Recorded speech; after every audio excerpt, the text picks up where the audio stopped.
El mundo de Elena se desintegró un martes por la tarde, el tipo de martes gris y plomizo que a menudo desciende sobre la Ciudad de México, ahogando los colores y los sonidos.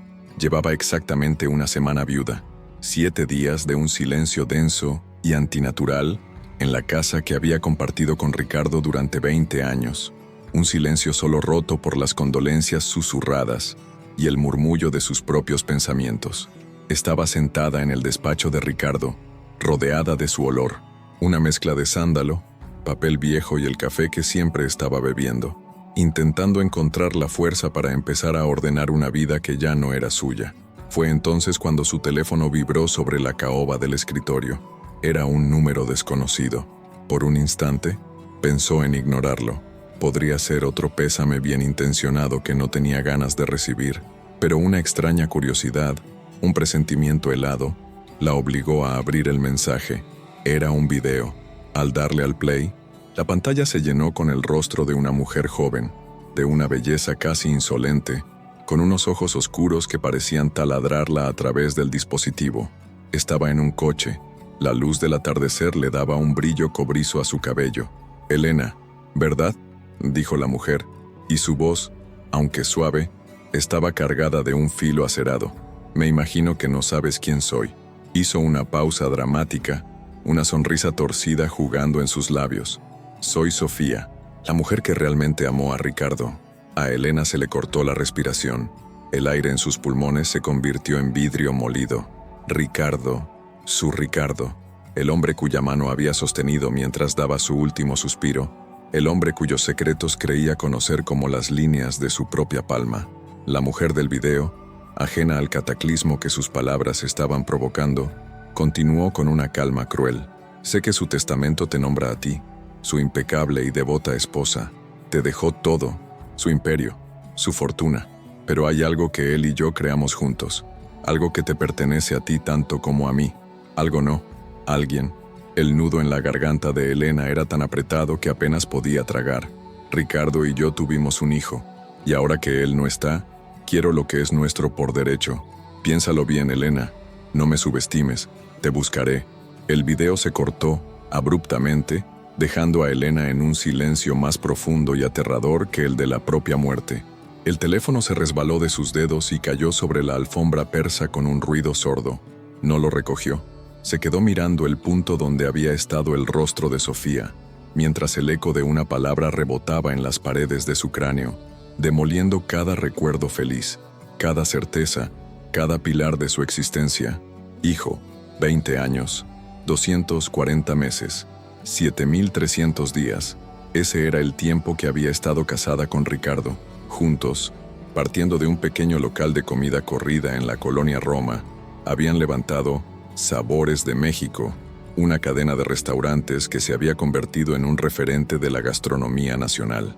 Habían trabajado codo con codo, sacrificando noches, fines de semana y vacaciones.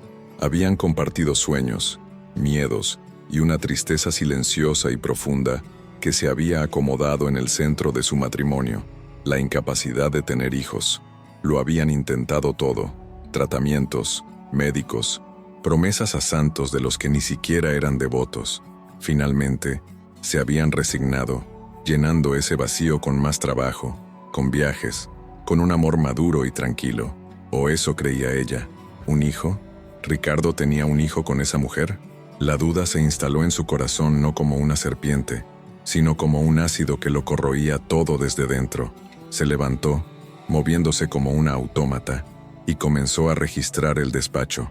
Abrió cajones que nunca antes se había atrevido a violar. Papeles de negocios, contratos, facturas. Nada. Rebuscó en los bolsillos de los sacos que colgaban en el armario, esperando encontrar una foto, un recibo de una juguetería, algo que delatara esa vida secreta. Solo encontró pañuelos de seda y el aroma persistente de su loción. Cada objeto era una tortura, un recordatorio del hombre que creía conocer. Una foto de ambos en su luna de miel en Oaxaca, sonriendo, ajenos a la mentira que, quizás, ya estaba gestándose. ¿Cuándo había empezado todo? ¿En qué momento sus viajes de negocios se convirtieron en algo más? Recordó conversaciones, frases sueltas que ahora adquirían un significado siniestro. Tengo que quedarme un par de días más en Guadalajara. Surgió un problema con un proveedor. ¿No te importa que vaya solo a la convención de Monterrey? Será aburridísimo. Ella, confiada, nunca dudó. Le preparaba la maleta, le daba un beso de despedida y le decía, «Cuídate mucho, mi amor». ¿Había sido una tonta? ¿O simplemente había sido una esposa que amaba y confiaba y que ahora estaba pagando el precio de su inocencia? La duda era un veneno, y sentía cómo se extendía por cada rincón de su alma. Los días que siguieron fueron un descenso a un infierno personal. Intentaba mantener la compostura frente a los empleados y los amigos de la familia, gestionando el luto y los negocios con una eficiencia robótica. Pero por las noches, la imagen de Sofía la atormentaba. Ponía el video una y otra vez, buscando un tic, una vacilación, algo que delatara una mentira, pero solo encontraba una confianza y un descaro que la aterrorizaban. Una tarde, al salir del restaurante insignia del grupo en La Condesa, la vio. El aire de la ciudad era denso y olía a lluvia inminente. Sofía estaba al otro lado de la calle, recargada con una estudiada displicencia en un coche que no era lujoso, pero sí nuevo, y no estaba sola. Sostenía en brazos a un niño pequeño, de unos 3 o 4 años, que jugueteaba con sus aretes. El corazón de Elena se detuvo y luego comenzó a latir con una violencia descontrolada. El niño levantó la vista y Elena pudo ver, incluso a esa distancia, los rizos oscuros y rebeldes, la forma de la barbilla, la manera de inclinar la cabeza. Era Ricardo en miniatura. Sofía no dijo una palabra, no cruzó la calle, simplemente la miró. Sus ojos oscuros encontraron los de Elena y sostuvieron la mirada. No era una mirada de odio, ni siquiera de triunfo. Era algo mucho más complejo y perturbador, una mezcla de súplica y amenaza. Era la mirada de alguien que cree tener todos los derechos y que está dispuesta a todo para reclamarlos. La presencia silenciosa fue más efectiva que cualquier grito. Era una declaración: existimos, somos reales y no vamos a desaparecer. Esa noche, Elena no durmió. Se sentó en la oscuridad de su sala, con la imagen del niño grabada a fuego en su retina. El hijo de Ricardo, el hijo de la traición. A la mañana siguiente, con los ojos hinchados y una determinación gélida, llamó al licenciado Morales. Javier Morales no era solo el abogado de la empresa. Había sido el mejor amigo de Ricardo desde la universidad, el padrino de su boda. Era un hombre de pocas palabras cuya seriedad y lealtad eran legendarias.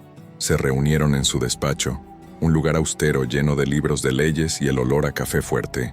Elena le contó todo, desde el principio. Le mostró el video, su voz temblando solo al principio, luego volviéndose firme y dura. El licenciado Morales observó el video en el teléfono de Elena, su rostro impasible, sus dedos entrelazados sobre el escritorio. Cuando terminó, se quitó las gafas y se frotó los ojos, un gesto de cansancio profundo. «Elena, esto es un chantaje en toda regla», dijo finalmente, su voz grave. «Legalmente, la situación es clara. El testamento de Ricardo es incontestable. Eres su única y universal heredera. Todo lo que construyeron es tuyo. ¿Y el niño?», preguntó Elena, la palabra arañando su garganta. Si ese niño es de Ricardo, Sofía tendría que iniciar un juicio de paternidad post-mortem. Es un proceso largo, costoso y complicado, y aún demostrándolo, ella como amante no tiene derecho a nada. El niño tendría derecho a una pensión, sí, pero no a una parte del legado como si fuera un heredero legítimo en tu lugar. La ley te protege. Sus palabras deberían haberla tranquilizado, pero no lo hicieron. Había algo en la mirada del abogado, una sombra de evasión, una falta de sorpresa que la inquietó profundamente. Era como si la noticia, aunque impactante, no fuera del todo inesperada para él. ¿Tú sabías algo, Javier?, preguntó Elena directamente, su voz un susurro peligroso. El licenciado Morales desvió la mirada por un segundo, un gesto casi imperceptible. Ricardo era mi amigo, Elena, pero era un hombre muy reservado con sus asuntos personales. A veces lo notaba preocupado, distante, pero jamás me confesó algo así. Elena sintió que no le estaba diciendo toda la verdad, pero no presionó. Sabía que, por ahora, El viejo abogado era su único aliado en un territorio que se volvía cada vez más hostil y desconocido. Sofía no tardó en volver a contactarla. Esta vez fue un mensaje de texto, corto y directo. Tenemos que hablar. Cafetería La Gata Negra, Coyoacán, mañana a las 11. Ven sola. En contra del consejo explícito y vehemente del licenciado Morales, Elena decidió ir. No era por ingenuidad, sino por una necesidad visceral. Necesitaba enfrentarse a ella, mirarla a los ojos sin la mediación de una pantalla. Necesitaba escuchar el sonido de su voz diciendo esas mentiras, o esas verdades, cara a cara. La cafetería era un lugar pequeño y con encanto, con el aroma a café recién molido flotando en el aire. Sofía ya estaba allí, sentada en una mesa junto a la ventana. El niño, que ahora sabía que se llamaba Mateo, estaba a su lado en una sillita alta, dibujando con una concentración absoluta en una servilleta. Elena se sentó frente a ellos, el corazón martilleándole en las sienes. «Gracias por venir», dijo Sofía, sin rastro de la arrogancia del video. En persona, parecía más joven, casi vulnerable. «No estoy aquí por cortesía», respondió Elena, su voz más fría de lo que pretendía. «¿Qué es lo que quieres, Sofía?» «No quiero tu compasión, Elena, y tampoco quiero solo tu dinero. Quiero justicia», dijo ella, y sus ojos se clavaron en los de Elena. Ricardo siempre quiso reconocer a Mateo, quería darle su apellido, su lugar, pero no se atrevió. Tú eras su ancla, su estabilidad, su proyecto de vida. Romper contigo era como derrumbar el edificio entero. No se atrevió a hacerlo, no por falta de amor hacia mí o hacia Mateo, sino por lealtad hacia ti. Cada palabra era una puñalada calculada. Sofía estaba reescribiendo la historia de su matrimonio, convirtiéndola en una jaula dorada de la que Ricardo no pudo escapar. Si amaba tanto a este niño, ¿por qué no me lo dijo? ¿Por qué no fue un hombre y me enfrentó?, preguntó Elena, la voz rota por la rabia y el dolor. Sofía suspiró y acarició el cabello de Mateo, porque te amaba a su manera, respetaba lo que habían construido. Y, si te soy sincera, añadió, inclinándose un poco sobre la mesa, creo que también te tenía miedo. Miedo de tu fuerza, de tu juicio, de lo que perdería si te fallaba. Elena se quedó sin palabras. La mujer que tenía delante no solo quería la herencia de su marido, quería robarle también sus recuerdos, su verdad, el sentido de toda su vida en común. Fue en ese momento, en medio del torbellino de emociones, que una idea clara y fría se abrió paso en la mente de Elena. Necesitaba una certeza, una roca a la que aferrarse en medio de ese océano de mentiras. Si es hijo de Ricardo lo sabremos, dijo Elena, su voz recuperando la firmeza. Miró a Sofía directamente. Quiero una prueba de ADN. Esperaba resistencia, una negativa, una excusa, pero Sofía asintió de inmediato, con una confianza que desarmó por completo a Elena. Claro, cuando quieras, hazla. Sé cuál será el resultado.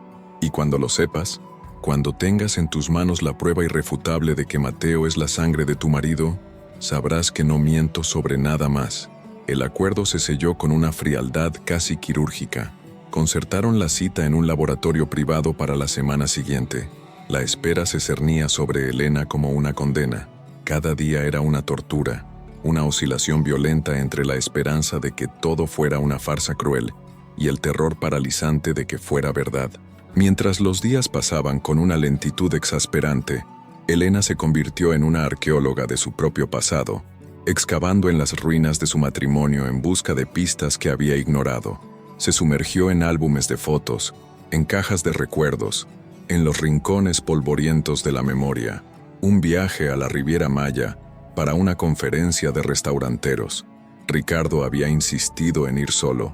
Serán puras juntas aburridas, mi vida. Te morirías del tedio. Ahora, al ver las fotos de ese viaje que él le envió, posando solo frente a la playa, se preguntaba quién estaba realmente detrás de la cámara. Una Navidad, hacía unos 4 años, él había llegado tarde a la cena familiar. Una emergencia en la cocina central. Se descompuso una cámara frigorífica, había dicho, visiblemente agotado. ¿O era la culpa lo que lo agotaba? ¿Estaba esa noche con ella? ¿Con Sofía? Quizás celebrando el primer balbuceo de su hijo secreto. Cada recuerdo feliz. Cada gesto de amor, cada aniversario celebrado estaba ahora manchado, contaminado por la posibilidad de la mentira. El collar de perlas que le regaló en su 15º aniversario fue un regalo de amor o de culpa. La casa en Coyoacán que compraron juntos era un nido de amor o una jaula dorada. Se sentía como una extraña en su propia vida, como si durante 20 años hubiera estado viendo una película en la que solo ella no conocía el verdadero guión. La traición no era solo el engaño físico, era el robo de su historia, la aniquilación de su verdad compartida. El sobre llegó una mañana lluviosa de jueves. El mensajero se lo entregó en mano, y el sobre de Manila, grueso y anónimo, le pareció a Elena el objeto más pesado del mundo. Le temblaban tanto las manos que tardó una eternidad en rasgar el papel. Se sentó en la cocina, la misma donde Ricardo y ella habían tomado café cada mañana, y sacó los folios. Las palabras técnicas y los porcentajes bailaban ante sus ojos. Buscó la conclusión, la línea final que dictaría el resto de su vida, y allí estaba, impreso en una tinta negra e implacable, la compatibilidad genética entre el fallecido Ricardo Hernández y el menor Mateo Rojas es del 999%. Leyó la frase 1, 2, 10 veces. Esperaba que las letras se reordenaran, que formaran una negativa, pero no lo hicieron. La verdad estaba allí, desnuda y brutal. Mateo era hijo de Ricardo. Un sollozo seco se escapó de sus labios. No fue un llanto de tristeza, sino de algo más profundo. La fractura de su alma. Un pedazo de su corazón, el que había amado a Ricardo incondicionalmente, se hizo añicos. Pero otro pedazo, extrañamente, sintió una especie de calma desoladora. La incertidumbre había terminado. Ya no tenía que luchar contra fantasmas. Ahora se enfrentaba a un enemigo real, a una verdad dolorosa, pero al fin y al cabo, la verdad. Con el informe del laboratorio en la mano, llamó de nuevo al licenciado Morales. Le leyó el resultado por teléfono, su voz monótona, desprovista de emoción. Al otro lado de la línea, hubo un largo silencio, más elocuente que cualquier palabra. «Elena», comenzó el abogado y su voz sonaba cansada, derrotada. Esto cambia las cosas. Dijiste que legalmente no cambiaba nada», replicó ella, aferrándose a ese clavo ardiendo. «Y es cierto, legalmente, sigue siendo la heredera universal. El testamento es el que manda», admitió Morales. «Pero moralmente, humanamente, Elena, ese niño es la sangre de Ricardo, es su único descendiente». Elena lo sabía. Lo había sabido desde el momento en que vio al niño al otro lado de la calle. Por mucho que le doliera la traición de Ricardo, por mucho que odiara a Sofía por destruir su paz, no podía culpar al niño. Mateo era una víctima inocente en todo esto. No podía, en conciencia, dejar al hijo de su marido desamparado. Su dolor era inmenso, pero su sentido de la justicia, aunque maltrecho, seguía intacto. La realidad la había golpeado con la fuerza de un huracán, y ahora tenía que decidir cómo iba a reconstruir su vida sobre las ruinas. Organizó una nueva reunión con Sofía. Esta vez fue en un territorio neutral, una sala de juntas en las oficinas corporativas de Sabores de México. El ambiente era frío, impersonal. Elena había colocado el informe del ADN sobre la mesa entre ellas, como una frontera y a la vez un puente. La tensión era diferente. Ya no eran simplemente la esposa y la amante, eran las dos mujeres que habían compartido la vida de un hombre, las madres de su legado, aunque de formas radicalmente distintas. Elena, asesorada por Morales, fue directa. Le ofreció a Sofía un acuerdo generoso. Compraría un departamento a su nombre en una buena zona, crearía un fideicomiso para cubrir la educación completa de Mateo hasta la universidad, y le asignaría una pensión mensual sustancial para sus gastos. Era más de lo que la ley exigiría. Era un intento de comprar la paz, de cerrar la herida con dinero. Sofía la escuchó en silencio, su rostro inexpresivo. Cuando Elena terminó, Sofía empujó suavemente el papel con la oferta de vuelta hacia ella. «No es suficiente», dijo con calma. «Es más que generoso», replicó Elena, la irritación asomando en su voz. «No hablo de dinero», aclaró Sofía, y sus ojos brillaron con una intensidad renovada. Ricardo no quería que Mateo fuera su secreto bien mantenido. Quería que fuera su heredero. Quería que llevara su apellido y que un día tuviera parte en esto. Su mano señaló alrededor, a las oficinas, al imperio que Ricardo había construido. No quiero tu caridad, Elena. Quiero que cumplas el verdadero deseo de Ricardo. Quiero el legado de mi hijo. La petición era una bomba. Ceder parte del negocio que ella había ayudado a construir desde los cimientos, compartir el apellido de su marido, aceptar a ese niño no solo como una obligación, sino como parte de la familia. Parecía una locura, una humillación demasiado grande. La negociación había terminado. La guerra estaba a punto de empezar. Esa noche, Elena vagó por la casa como un fantasma. La exigencia de Sofía rebotaba en su mente. Entregar parte de su vida, de su esfuerzo, a la mujer que había sido la amante de su marido, era impensable. Incapaz de dormir, bajó al despacho de Ricardo, buscando algo, cualquier cosa, una distracción. Mientras revisaba unos viejos archivadores, sus dedos tropezaron con una pequeña llave dorada pegada con cinta adhesiva en el fondo de un cajón que rara vez usaba. No la reconoció, frunció el ceño, intentando recordar. Y entonces, como un relámpago, la imagen vino a su mente, un cuadro. Un paisaje de agave de un pintor oaxaqueño que a Ricardo le encantaba, colgaba en la pared del fondo del despacho. Años atrás, durante una remodelación, había visto a Ricardo instalar algo detrás de él, una pequeña caja fuerte empotrada en la pared. Para guardar documentos importantes, mi amor, le había dicho él con una sonrisa evasiva. Nunca le había dado importancia. Con el corazón latiéndole a 1000 por hora, descolgó el pesado cuadro. Allí estaba, una pequeña puerta de metal, casi invisible contra la pared. La llave encajó perfectamente en la cerradura. Giró, y con un suave clic, la puerta se abrió. Elena contuvo la respiración, esperando encontrar fajos de dinero, joyas, quizás un testamento secreto que validara las afirmaciones de Sofía. Pero dentro no había nada de eso. Solo había un fajo de cartas, escritas en el papel membretado personal de Ricardo, atadas con un simple listón azul. Eran unas 10 o 12 cartas, todas dirigidas a ella. En el primer sobre, con la caligrafía elegante y ligeramente inclinada de Ricardo se leía: «Para mi adorada Elena, léela solo si algo me pasa». Con manos temblorosas desató el listón. El papel se sentía frágil, cargado de un peso invisible. Abrió la primera carta, fechada 5 años atrás, y comenzó a leer. «Mi adorada Elena», comenzaba la primera carta. «Si estás leyendo esto, significa que ya no estoy contigo, y mi cobardía me ha ganado la batalla final. Hay algo que debí decirte hace muchos años, una verdad que ha sido mi carga y mi vergüenza. Perdóname, mi amor, por no haber tenido el valor de decírtelo a la cara». Elena tuvo que sentarse.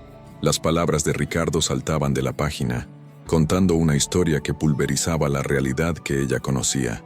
Le confesaba que, poco después de casarse, en una revisión médica rutinaria, le habían diagnosticado infertilidad, una condición irreversible. «El médico me lo dijo con una frialdad clínica», escribía Ricardo, «y en ese momento mi mundo se vino abajo. Tu mayor sueño, nuestro mayor sueño, era tener una familia, llenar esta casa con risas de niños. Y yo, el hombre que te juró hacerte feliz, era incapaz de dártelo. Me consumió la vergüenza, Elena. Me sentí menos hombre, un fraude. No te lo dije por miedo, un miedo atroz e irracional a perderte, a que me vieras como un hombre incompleto y dejaras de amarme». Las siguientes cartas narraban su descenso a la desesperación silenciosa, viendo cómo Elena se sometía a tratamientos dolorosos y humillantes, sintiendo la culpa como un cuchillo en el costado con cada resultado negativo.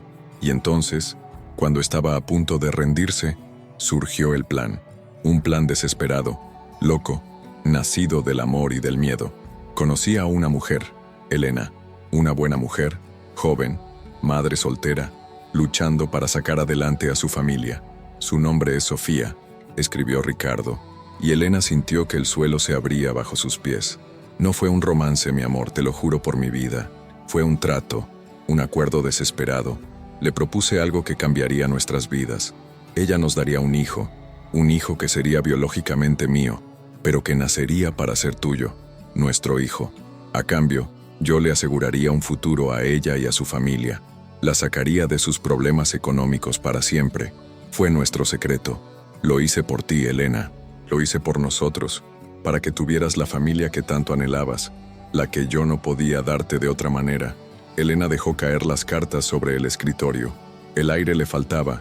Su mente era un torbellino de incredulidad y una emoción tan abrumadora que no podía nombrarla. Sofía no era la amante, era un vientre sustituto. Y Mateo no era el hijo de la traición, era el hijo que Ricardo había planeado para ella. Era su hijo. El engaño era monumental, la mentira imperdonable, pero la motivación detrás de ella era un amor tan profundo y retorcido que la dejó sin aliento. Ricardo no la había traicionado, había intentado a su manera torpe y secreta cumplir el mayor de sus sueños. Recogió la última carta, fechada apenas unas semanas antes de su muerte. Su contenido era breve y urgente. Mi vida, ha llegado el momento. Mateo ya tiene casi 4 años. Es un niño increíble. Se parece tanto a ti en su terquedad. Ya no puedo seguir con este secreto. Te lo contaré todo en nuestro aniversario. Prepararé una cena, abriré mi corazón y te pediré perdón por el engaño. Y después, te llevaré a conocer a nuestro hijo. Por fin seremos la familia que siempre debimos ser. Perdóname por el secreto, Elena, pero no por el amor que me llevó a hacerlo. Tuyo por siempre, Ricardo. El aniversario del que hablaba habría sido la semana siguiente a su muerte. Con las cartas en la mano, condujo hasta el departamento de Sofía. Era de noche, pero no le importó. Sofía le abrió la puerta, sorprendida y asustada al verla allí, con el rostro desencajado. Sin decir una palabra, Elena le entregó las cartas. Sofía las leyó de pie, en medio de su pequeña sala, mientras Mateo dormía en su habitación. A medida que avanzaba, su cuerpo comenzó a temblar. Cuando terminó, se derrumbó en el sofá, los sollozos sacudiéndola por completo. Él me hizo jurar, susurró entre lágrimas. Me hizo jurar que no te diría nada hasta que él lo hiciera. Decía que tenía que encontrar el momento perfecto, pero cuando murió, tan de repente, entré en pánico, Elena. Pensé que su abogado lo negaría todo, que me dejarías en la calle con Mateo. No tenía pruebas de nuestro acuerdo, todo fue de palabra. Tenía tanto miedo. El video, las amenazas, todo fue un acto de desesperación. Te juro que Ricardo fue el hombre más bueno y honorable que he conocido. Su único objetivo era hacerte feliz. Él solo quería darte el mundo, Elena.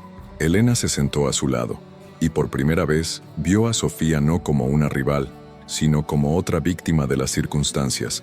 Una mujer atrapada en el plan desesperado de un hombre que las amaba a ambas, a su manera. Las lágrimas que brotaron de los ojos de Elena ya no eran de dolor ni de rabia, eran de una profunda y abrumadora catarsis. Perdonó a Ricardo en ese instante, comprendiendo la magnitud de su amor, un amor tan grande y tan imperfecto que lo había llevado a cometer una locura. Y perdonó a Sofía, viendo en ella no a una usurpadora, sino a la mujer que había cargado en su vientre el regalo más grande de su vida. El perdón no fue una decisión, fue una revelación. Un peso inmenso se levantó de sus hombros. Al día siguiente, Elena le pidió a Sofía que la llevara a ver a Mateo. Fueron a un parque cercano. El niño corría detrás de unas palomas, riendo a carcajadas. El sol de la mañana se enredaba en sus rizos oscuros. Elena lo observó desde la distancia, y por primera vez no sintió el aguijón de la traición.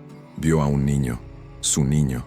Sintió una oleada de amor tan puro y arrollador que casi la hizo caer de rodillas. Se acercó lentamente, su corazón latiendo con una emoción nueva y desconocida. Se arrodilló en el césped para estar a su altura.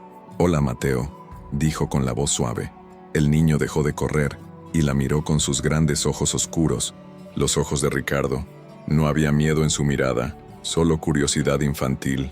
«Yo soy Elena», continuó ella, una sonrisa temblorosa en sus labios.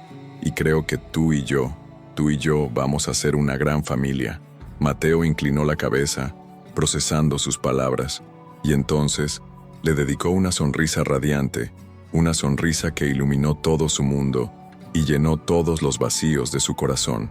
En ese instante, Elena supo que su vida, lejos de haber terminado, apenas estaba comenzando. Elena no solo le dio a Mateo el apellido de Ricardo y su parte legítima de la herencia, le dio mucho más. Le dio un hogar, un cuarto lleno de juguetes, los brazos de una madre, y le dio una familia.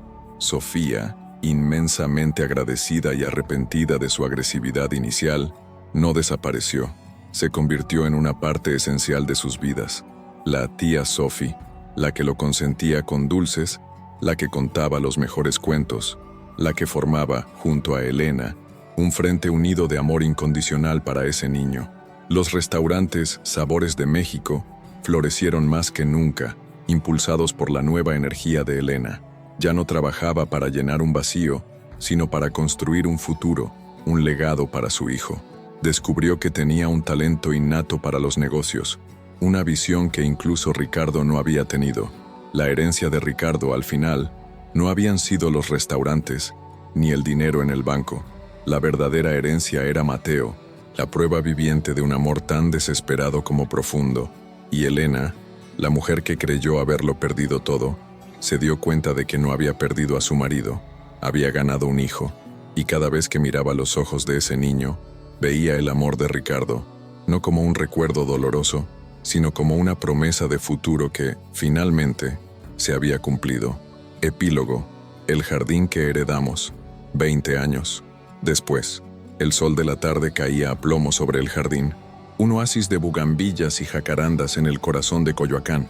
Era el mismo jardín de la casa que Elena había compartido con Ricardo, pero a la vez era otro, donde antes había un césped meticulosamente cuidado, un símbolo de orden y control.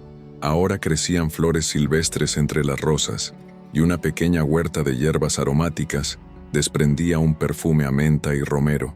Era un jardín más vivo, más caótico, más real, como sus vidas.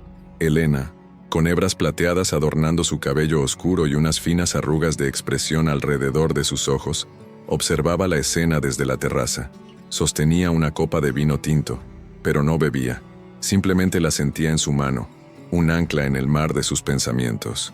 A unos metros, Sofía, cuya belleza desafiante se había suavizado en una serenidad radiante, reía a carcajadas mientras trataba de enseñarle a su esposo, un arquitecto amable llamado Daniel, los pasos básicos de la salsa.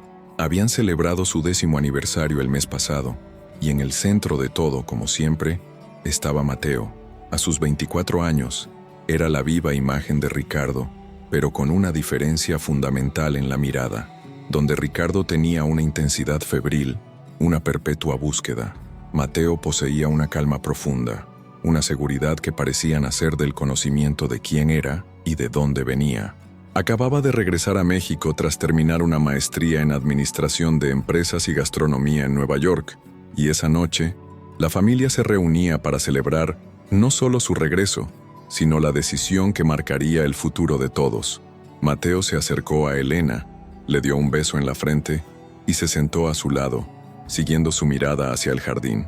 ¿En qué piensas, Ma?, preguntó con esa voz grave que aún a Elena le provocaba un vuelco en el corazón, un eco de otra voz en otro tiempo. Elena sonrió, un gesto genuino que le iluminó el rostro.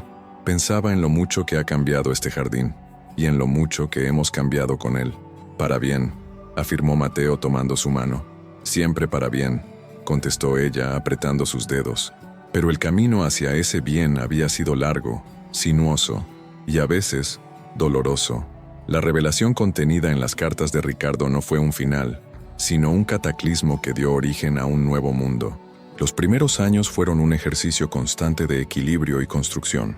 Para Elena, aceptar a Mateo no fue un acto único de perdón, sino un proceso diario.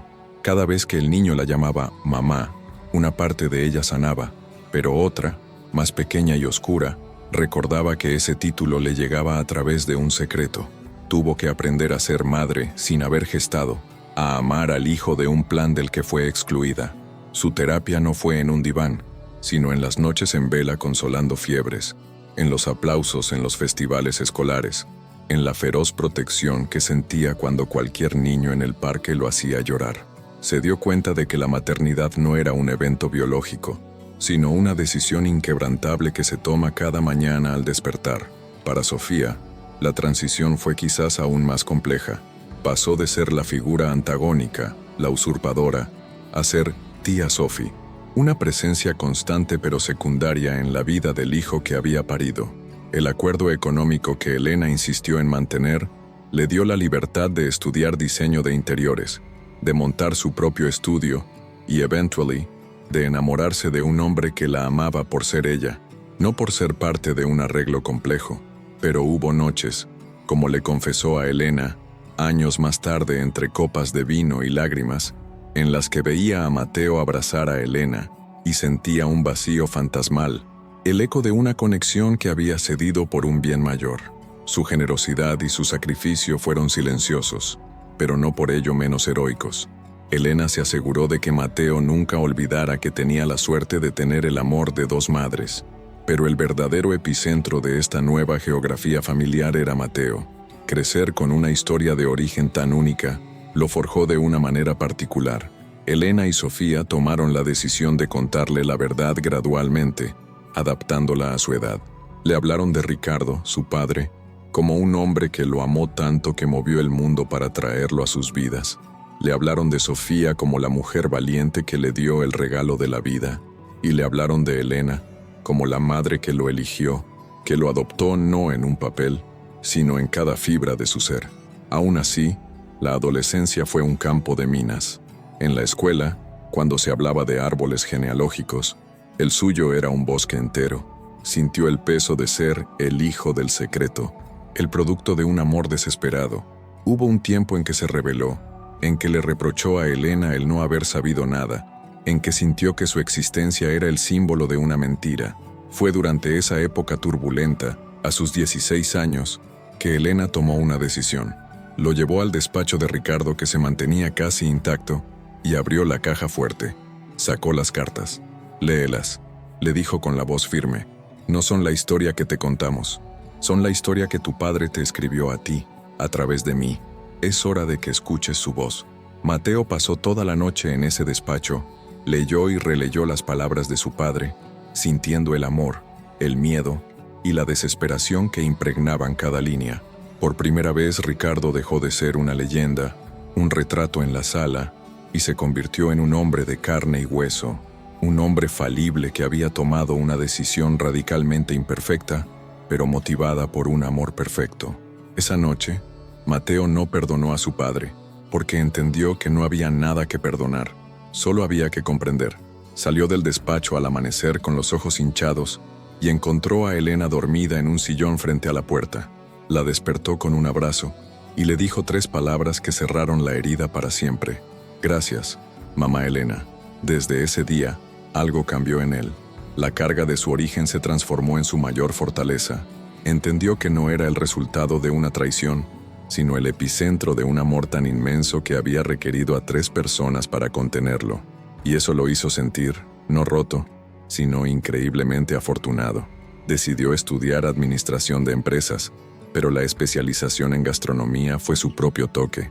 Quería entender el imperio que su padre construyó, no para heredarlo ciegamente, sino para honrarlo, para hacerlo suyo. Y eso los llevaba a esa tarde en el jardín. La celebración era una fachada para una junta de consejo familiar.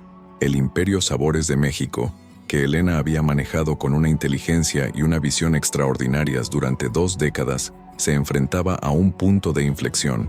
Una corporación internacional había hecho una oferta de compra multimillonaria. Era una cifra que les garantizaría una vida de lujo sin tener que trabajar un solo día más. Era la salida lógica, la culminación de una vida de esfuerzo. Daniel, el esposo de Sofía, que había aprendido a querer a esa familia tan peculiar como si fuera la suya, fue el primero en hablar cuando se sentaron en la mesa de la terraza. «Elena, Mateo, es una oferta increíble, una oportunidad para descansar, para viajar, para vivir». Sofía asintió. «Elena, te lo mereces más que nadie. Has trabajado sin parar desde todo». Elena miró a Mateo. No había dicho una palabra. Había pasado las últimas semanas visitando cada uno de los restaurantes, desde las taquerías gourmet en la Roma hasta los restaurantes de alta cocina en Polanco. Había hablado con los chefs, los meseros, los proveedores. Había respirado el aroma de las tortillas hechas a mano, de los moles que llevaban días de preparación. «El dinero es solo dinero», dijo Mateo finalmente. su voz resonando en el silencio de la tarde. No es la herencia. Elena sintió un escalofrío. Eran casi las mismas palabras que Sofía le había dicho a ella 20 años atrás. Mateo continuó, sus ojos fijos en los de Elena. La herencia no son los edificios ni las cuentas bancarias. La herencia es el sabor del mole de la abuela de nuestro chef en Oaxaca, que nos dio su receta familiar. Es la cooperativa de maíces nativos en Tlaxcala, que mi padre ayudó a fundar y que nosotros seguimos apoyando. Es don Ramiro, el mesero que lleva 30 años en el restaurante original y que recuerda el día que mi padre y tú pintaron las paredes. Eso no se puede vender, no tiene precio. Hizo una pausa y luego se giró para mirar a todos. No quiero vender, quiero transformar, quiero crear una fundación, quiero que cada restaurante apadrine una escuela en una comunidad rural para enseñar gastronomía y agricultura sostenible.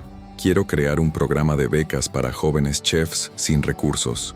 Quiero que Sabores de México no sea solo un negocio que enriquece a sus dueños, sino un motor que enriquezca a México. Esa es la única manera de honrar el legado de un hombre que creía tanto en la familia, que estuvo dispuesto a romper todas las reglas para crear una. El silencio que siguió fue profundo, cargado de emoción. Sofía se secaba las lágrimas disimuladamente. Daniel la abrazaba, conmovido. Elena miró al joven que tenía delante. Ya no veía al niño de los rizos oscuros, ni el fantasma de Ricardo. Veía a un hombre que había tomado el complejo y enredado material de su vida y había tejido con él algo fuerte, hermoso y lleno de propósito. Comprendió que el plan de Ricardo, con todos sus defectos y secretos, había funcionado de una manera que ni él mismo podría haber soñado. No solo le había dado un hijo, le había dado un sucesor, no de su negocio, sino de sus valores más profundos. Se levantó, rodeó la mesa y se paró detrás de Mateo. Puso sus manos sobre sus hombros. «La herencia eres tú, Mateo», dijo con la voz clara y llena de orgullo. «Siempre lo has sido.